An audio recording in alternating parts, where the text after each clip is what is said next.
بله افدمک درێژە مثلا ئاڵایە کوردستانê li Bakurê Kurdistan dibe sedema desteserkirina gelek kesan.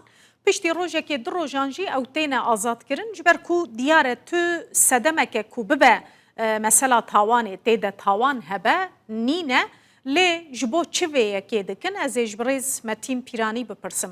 Sekreterê Hereketa Azadiyê ku niha ji Amedê mêvanê me ye dem baş birêz. دم باش هەویدار خانم. بله ez dixwazim tu hinekî ji me re behsa wê desteserkirinê bikî mesela polîsan çi ji te pirs kirin taybetî piştî ku tu hatî girtin mesele tenê alaya Kurdistanê bû yan hinek tiştên din jî hebûn. Belê mesela mijar û babet tenê li ser daliqandina ala Kurdistana pîroz bû. û ji ber vê yekê hatin avahiya me lêgerînekî bi giştî kirin û hinceta wan îddia wan qedexebûna ala Kurdistanê bû bes di fermiyetê de di resmiyetê de ji ber ku destê wan de tu qanûn û yasa tune ne dikarî bûn tiştekî bikin. Yani digotin ev ala qedexeye hûn li vê derê bilind bikin? Nexêr ji ber ku giliyekî hebû wekî hûn jî dizanin piştî daliqandina ala Kurdistana pîroz ji aliyê Hereketa Azadî, Partî Azadî Kurdistan û Partî Sosyalîst a Kurdistan di medya civatiya Tirk de nerahetiyekî mezin çêbûye û hin rojnamenûs û rojnamegerên Tirkî û evê kesînkî nijadperest wek destnîşan kir û giliyê kirin û ji ber vê yekî Wezareta Navxweyiya Tirk jî تعلیمات دۆزگر و پۆلیسên Tirk jî hatine avahiyan me û ji ber vê yekê hatine. Belê Kekmetîn tu tometên din jî xwestin bavêjin ser we derveyî ala Kurdistanê? Belê dixwestin sedemekî bibînin bes nedikarî bûn. Hatta vêneyê Serokbarzanî her wiha Şeyx Saîd evê dî jî dixwestin bikin sedem bes di destê wan de tu gerekçekî mezin tune bû vala çûne.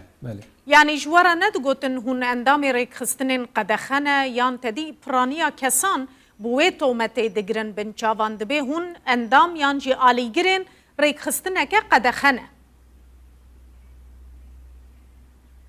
Belê, belê rast dibêjî dema lêpirsinê de îddiayekî wan hebû digotin hûn avakar û sazûmankarê rêxistinekî terorî ne.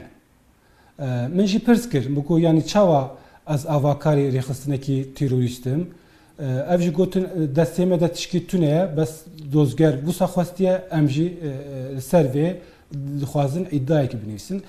Bi rastî hêzên evlahiya Tirk jî şaşma bûn. Ev jî dizanin ev ala Kurdistana pîroz hemî mercê rayedarên Tirkiye û wextê ku diçine Başûrê Kurdistan yan Başûrê Kurdistan rayedarên Başûrê Kurdistan serdana Bakurê Tirkiye dikin. Ev ala wek alakî fermî û resmî tê daliqandin ji ber vê yekî hêzên evlehî jî şaşma bûn. Yani ne karî bûn tişkî bêje. Yani nikarî bûn tu tawanekê jê derxin ji ber wê yekê jî tu hatî azadkirin tu şert û merc ji bo azadkirina te danîne? Belê. Belê mixabin çûyîna dervayê hatiye qedexekirin ez êdî nikarim li dervayê Bakurê Kurdistan yan jî li dervayê Tirkiye derkebim welatekî dî. Yani ev doz wê berdewam be ne wisa demê pêş te jî tu mecbûrî ji ber vê yekê biçî pêşiya dadegehê. Belê mixabin wisa wî ye. Bes tişekî dî heye. Tiştekî dî heye. Dixwazim bibêjim ji ber ku hem li medya civatî hem jî raya giştî de mijarekî ser ala Kurdistan vebûye. Ez bang ji hemî rayedarên Bakurê Kurdistan xelk û dilsozên kesên Kurd dikim. Bêtirs ala Kurdistanê xwe bilind bikin, ala xwe xwedî derkevin ji ber ku ev mîrata hemî şehîdên me yê Kurdistanê ne. Belê Kekmetîn ev yek dibe sedem ku li Bakurê Kurdistanê xelk بترسه مثلا جی بلند کرنا آله توزانی بریا تجی گلک جاران گلک کسین دن هاتن بنچاف بله. کرن تو هست بوی کیت کی کو ترس چه بد نوا خلکی ده